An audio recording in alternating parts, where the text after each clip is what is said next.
guys, welcome back to my orchid journeys.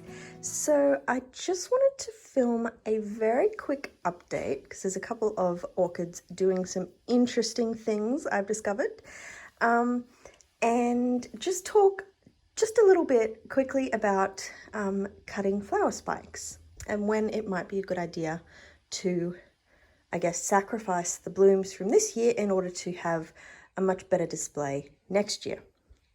So, I guess first on my list is my beautiful Miltoniopsis Sunglow Amazing. This one I think has been in bloom for well over a month, and I love the shape. The sun has started to fade a little bit, ironic I guess, and the edges of the petals have browned. I do wonder if this isn't because it's maybe just a little bit too close to my humidifier. It is an ultrasonic one, so it's not meant to produce like hot steam, but yeah, maybe that is a contributing factor, I'm not sure. But anyway, so it looks beautiful. Love these flowers, and they've even got a bit of a scent. I can't really describe it, I'm not very good at that kind of thing, but anyway, so we have one new growth here. Let's just get under that flower. So we've got a new growth here. There is another one in here, which, I don't know, I think that one's kind of stalled. I'm not sure that that's even growing anymore. It was kind of like caught up in the leaf, and when I freed it, a little bit of the leaves at the top snapped, but oh my goodness, can you hear that noise? Oh, now she's stopped. Anyway, my little water bucket is down here, and Kitty decided that she wanted to have a drink. Yep, so cute. She has like a proper water fountain and other water bowls around the house, and yet she chooses to drink from my orchid water pot. Cats are weird. Anyway, back to orchids, which I guess are also sometimes weird, as we will see. So we also have, excuse the dead leaf, that's on an older growth. So we have here, this is the largest new growth that it had when I got it, and it's just keeps on growing and growing. And it also has a little tiny flower spike. It was kind of caught up, and the main part of it, I'm not sure if you can see, the main part of it broke, but there is still actually this one bud developing. Now,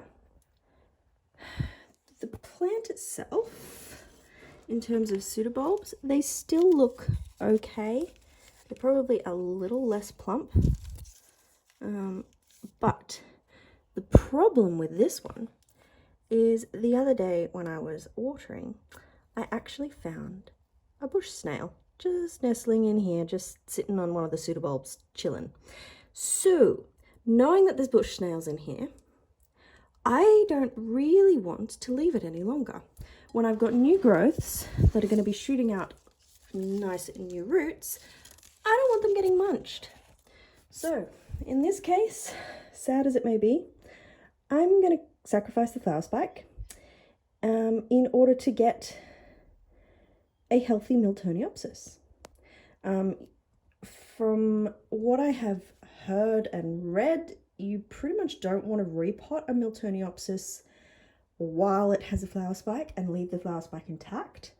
They just don't handle it very well, and I have a very sad specimen over here that I just haven't thrown out yet. I mean, it's still green. I guess I'll keep it until it's all brown, but it really is showing no signs of life. I repotted that while it had a flower spike. I didn't do my research first, and yeah, it just withered away. The flowers didn't even open properly. It was very, very sad. So, yeah. So yes, with this one, I will sacrifice the spike. So this is the last we will see of Sunglow Amazing for this year. Unless that little bud does decide to open. I won't cut that after repotting, unless it really seems to be taking the repotting badly, then I may end up cutting that too. The next one is, yes, Miltonidium Bartley Schwartz, I believe. I know it's a Bartley Schwartz, I think it's Miltonidium. Anyway, these flowers are so cute. This plant ended up getting divided when I purchased it. Let's zoom out a little bit so we can actually see it. Yeah, so it got divided when I purchased it, and it didn't really take repotting all that well, but kept growing its 3 flower spikes and sacrificing its pseudobulbs. So pretty much every pseudobulb in here is like teeny tiny, withered away to almost nothing. So I want the plant to do well more than I want to enjoy the flowers for another month. So that one I'm going to be cutting as well today. I'll check and see if it needs repotting. I don't know that it will. I think it just needs to stop focusing on flowers and start focusing on roots and getting healthy. Now, the next one, this is actually, was kind of exciting, but at the same time, kind of ironically funny. So this is my Oncidium's Shari Baby, and I desperately want to see flowers on this thing. I just love the idea of a chocolate smelling orchid. I mean, who wouldn't? Yum. But when I received it, I'll include a photo because I took photos of the repotting. It was in a very, very sad state. It had like 0 roots, and you can see here, it's still got almost 0 roots. We have one sad little root. Well, actually, it's quite a happy little root, but he's very lonely. There are not enough roots in here. And then we noticed, I think it was my husband noticed the other day, what do we have here? She's trying to flower. She's crazy.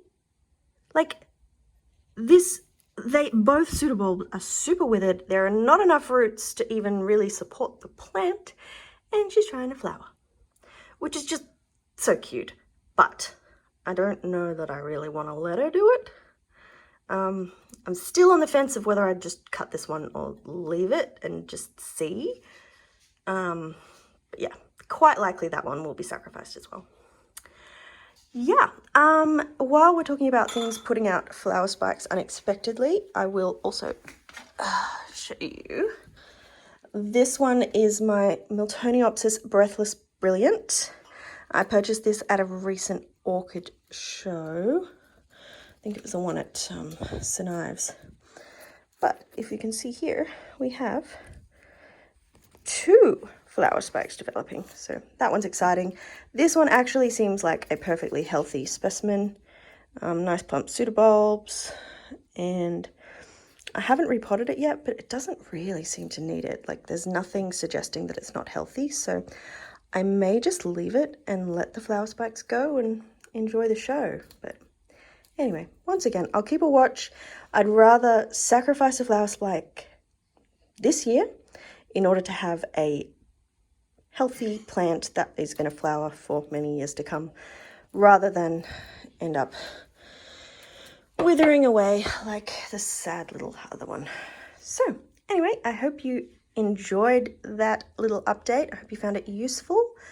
And yeah, if you liked it, give it a thumbs up. If you want to see more orchid videos and updates, click on the subscribe button, and I'll see you next time. Bye!